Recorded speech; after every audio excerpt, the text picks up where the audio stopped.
একবার বলুক মমতা বন্দ্যোপাধ্যায় যে রাজ্যের মুখ্যমন্ত্রী আমি বলছি যে একজন আমার রাজ্যের যদি বৈধ নাগরিক ভোটার লিস্টের বাইরে থাকে আমি ভোট করতে দেব না, আমি করব না। আজকের দিনে পশ্চিমবঙ্গের মাটিতে মমতা বন্দ্যোপাধ্যায় বলেছিল এসআইআর হবে না। 250 কোটি টাকা বরাদ্দ করেছে, আপনাকে অন ক্যামেরা বলছি, 250 কোটি টাকা মমতা বন্দ্যোপাধ্যায় বরাদ্দ করেছে এই এসআইআর করানোর জন্য। রাস্তায় দাঁড়িয়ে যে মমতা বন্দ্যোপাধ্যায় বলছেন না যে রাস্তায় দাঁড়িয়ে ওই ধর্ণা মঞ্চ বেঁধে নাটক করছেন, রাজ্য সরকার কেন মামলা করছে না?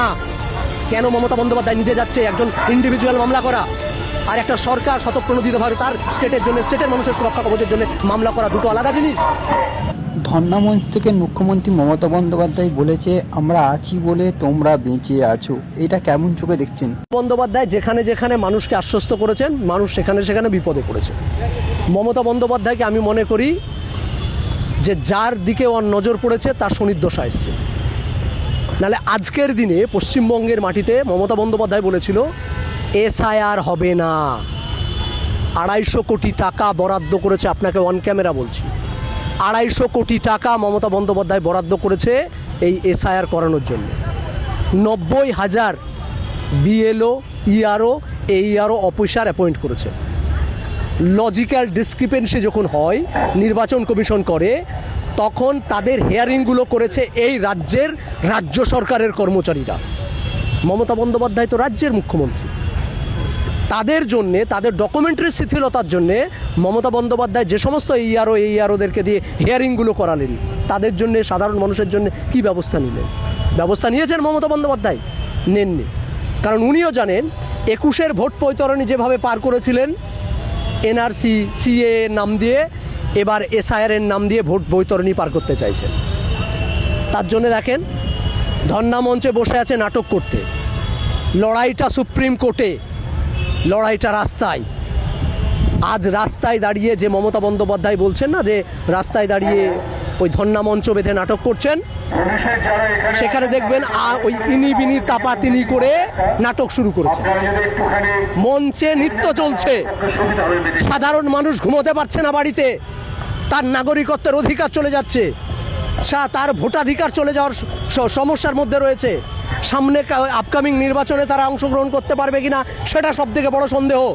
কাল যদি ভোটাধিকার, তার অধিকার খর্ব হয়, তাহলে তার নামে যে সমস্ত জমি আছে, তার যে ব্যাংক অ্যাকাউন্টগুলো আছে, কাল যদি ফ্রিজ করে দেওয়া হয়, তার জন্য মমতা বন্দ্যোপাধ্যায় দায়ী থাকবেন।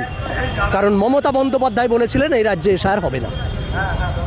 আজকের দিনেও দাঁড়িয়ে আন্দোলনটা আন্দোলনের মতো না করে বাংলায় ধর্মতলায় মঞ্চ বেঁধে তিনি নাটক করতে বসেছেন। কিছুদিন আগে দেখলেন না, সুপ্রিম কোর্টে মামলা লড়তে চলে গেলেন।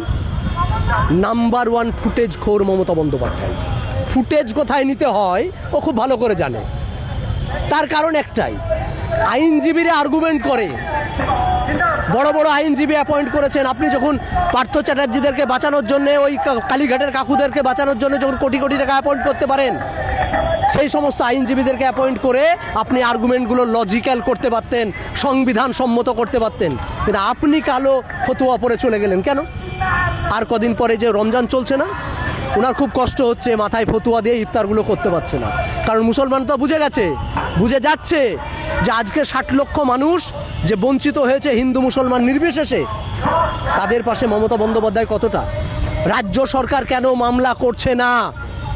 কেন মমতা বন্দ্যোপাধ্যায় নিজে যাচ্ছে একজন ইন্ডিভিজুয়াল মামলা করা, আর একটা সরকার স্বতঃপ্রণোদিতভাবে তার স্টেটের জন্য, স্টেটের মানুষের সুরক্ষা কবচের জন্য মামলা করা, দুটো আলাদা জিনিস। তাহলে উনি যেটা চাইছেন 2026-এর ইলেকশনটাকে এসআইআর দেখিয়ে বিজেপি ভার্সেস তৃণমূল করতে। আমরা মানুষকে সজাগ সচেতন করেছি, বারংবার করছি, একজন বৈধ ভোটার লিস্টে যদি না থাকে, তাহলে আজকে আমাদের দাঁড়িয়ে পার্ক সার্কাস ময়দানে বলে যাচ্ছি, আমাদের স্ট্যান্ড পরিষ্কার। এমএলএ পরিষ্কার জানিয়ে দিয়েছে আমরা ভোট চাই না। মমতা বন্দ্যোপাধ্যায় ধর্ণা মঞ্চে বসে একবার বলুক তো, একবার বলুক মমতা বন্দ্যোপাধ্যায় যে রাজ্যের মুখ্যমন্ত্রী আমি বলছি যে একজন আমার রাজ্যের যদি বৈধ নাগরিক ভোটার লিস্টের বাইরে থাকে আমি ভোট করতে দেব না, আমি করব না। শুনেছেন? 6 তারিখের পর থেকে ধর্ণা মঞ্চে বসে নাটক, কবিতা, গান, গজল সবই চলছে। কিন্তু একবারও বলতে শুনেছেন এই 60 লক্ষ মানুষের জন্যে? 60 লক্ষ মানুষের পরিবারে যদি 5 জন করে থাকে, 5 6 30, 3 কোটি মানুষ সাফার করছে, রাতে ঘুম হচ্ছে না। মুর্শিদাবাদ থেকে যখন আমাদেরকে ফোন করছে, বলছে কি হবে দাদা, কি হবে ভাই, কি করব আমরা, আশ্বস্ত করছি মানুষকে। মমতা বন্দ্যোপাধ্যায় তো ধর্ণা মঞ্চে দাঁড়িয়ে বলতে পারতেন যে আপনাদের বৈধ ভোটারদেরকে বাদ রেখে আমি ভোট করতে দেব না। আমি রাজ্যের মুখ্যমন্ত্রী মমতা বন্দ্যোপাধ্যায় বলছি। বলার ক্ষমতা হচ্ছে না কেন? কারণ জানে যে নির্বাচন কমিশন ওরফে বিজেপি আর তার সঙ্গে সুন্দর গট আপ করে মমতা বন্দ্যোপাধ্যায় সরকার চালাচ্ছে। বিজেপি তৃণমূল এক। দেখুন, আমরা বারবার বলি একই বৃন্তে দুটো ফুল, একটা সিঙ্গেল ফুল বিজেপি আর জোড়া ফুল তৃণমূল। এই দুটো ফুল এক জায়গায় হয়ে মানুষকে ফুল করছে, অর্থাৎ বোকা বানাচ্ছে, মানুষকে পুরোপুরি এপ্রিল ফুল বানাচ্ছে। দেখা গেছে বিভিন্ন রকম ছাত্র যুবক যখন আন্দোলন করে সেই জায়গাটাই কিছু দূর যাওয়ার পরে পুলিশ বাধা দিয়ে দেয়, আর যখন শাসক দল বা বিজেপির কোনো প্রোগ্রাম হয় সেই জায়গায় একদম অন ক্যামেরা একদম প্রোগ্রাম হয়। আপনি দেখুন না, আজকেই মমতা বন্দ্যোপাধ্যায় 5 দিন ধরে বসে আছেন ধর্মতলার পিক পয়েন্টে। 6 তারিখ থেকে নিয়ে 7 দিন বসে আছেন ধর্মতলার মতো জায়গায় পিক পয়েন্টে। আমরা যখন চাকরি প্রার্থী হিসাবে আন্দোলন করেছি, 10 মিনিট দাঁড়াতে দেয়নি এই কলকাতা পুলিশ আমাদেরকে। চলুন চলুন চলুন, গোটা কলকাতা জ্যাম হয়ে যাবে, মানুষ সমস্যায় পড়বে। কেন আজ সমস্যায় পড়ছে না? আজ কলকাতার মানুষ সমস্যায় পড়ছে না?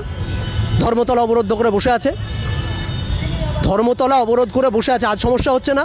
তাহলে তাই যদি না হয়, তাহলে আজকে আলিয়া ইউনিভার্সিটির ছেলেরা যখন পার্ক সার্কাস 7 পয়েন্টটা অবরোধ করবো বললো, পুলিশের এত গায়ে জ্বালা হলো কেন? মানে সিলেক্টিভ প্রতিবাদ করতে দেব, মানে আমার মন চাইলে আমি প্রতিবাদ করব, তাতে পুলিশ সমস্যা করবে না। আর বিরোধীরা বা অন্য কেউ, সাধারণ জনগণ যদি রাস্তায় নামে, তাহলে মমতা বন্দ্যোপাধ্যায়ের প্রচণ্ড সমস্যা। জঙ্গল রাজ্য চলছে নাকি? জঙ্গল রাজ্য বললেও ভুল বলা হবে। আজকে প্রতিবাদ প্রত্যেকটা সেক্টরে দেখেন, যে যেখানে প্রতিবাদ করছে কণ্ঠগুলোকে অবরোধ করা হচ্ছে বিভিন্ন রকমভাবে। মানে উনি করলে ঠিক আছে, আর বাকি আর কেউ করতে পারবে না। আর এইটা এক্সিকিউশন করছে প্রশাসনের মাধ্যমে। এই নির্লজ্জ প্রশাসন, তাদেরকেও জানিয়ে দেওয়া দরকার যে আপনাদেরও বাড়ির পরিবারের মানুষগুলো কিন্তু আজকে সাফার করছে, আপনার স্কুল ফ্রেন্ডগুলো সাফার করছে, আপনার বাড়ির পাশের মানুষগুলো সাফার করছে। এই লড়াইটা সার্বিক লড়াই, এই লড়াইটা কোনো ইন্ডিভিজুয়াল জাতি গোষ্ঠী সম্প্রদায়ের লড়াই নয়। তাই সার্বিক লড়াইয়ে সর্বসম্মতভাবে সকলকে এক হয়ে আমরা লড়াইয়ের ময়দানে ডাক দিচ্ছি।